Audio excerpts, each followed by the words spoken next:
Hi, welcome back to Fortunate Beauty.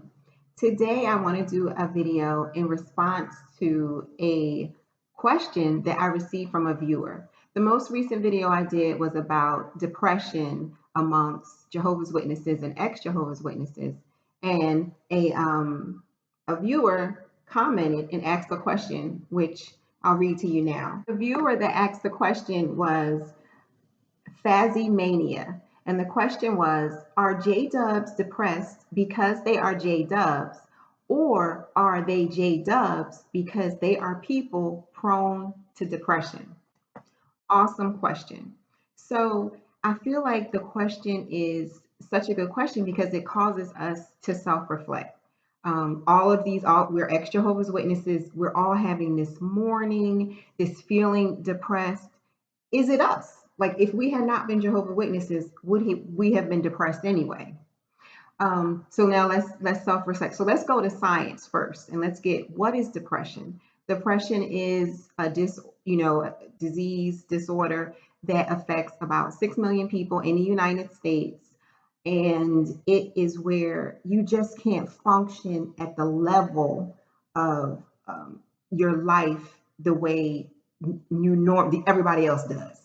You are confused.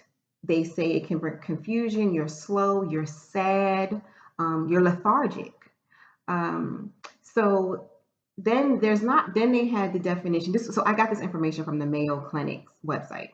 They're a really good source for information that has been researched and studied for decades. So that's a good place to get information from. So what causes it? So they said there's a combination of causes. It could be a biological, psychological, or social. So with biological, that's where somebody might be sick, or genetically they might have something that's altered within their actual physiological functioning, and then it causes them to have this decreased mood. So now that you can't really help that. If you're born with that, or unfortunately you're ill and your physiological system is out of whack, you can't do anything about that. But let's talk about the psychological and the social distress. What they went on to say was that if you have ongoing psychological and social distress, that your depression can start off as just small periods of depression. But if you continue being exposed to this psychological and social distress, that your brain actually starts to change in its neurological functioning, and you become stuck in what they then call clinical depression. So, ex Jehovah's Witnesses, if you were in that organization for 1 year or 20 years like me, you experienced a lot of psychological and social distress. Being removed from your family while you were in the organization. That's what happened to me. I shied away from my family that wasn't in the organization. Then you Jehovah Witnesses that were born in and decided you want to leave, there's the psychological and social distress there. Chronic psychological and social distress of not being sometimes be able to talk to your children, being shunned, being living within a community, but the people ignore you.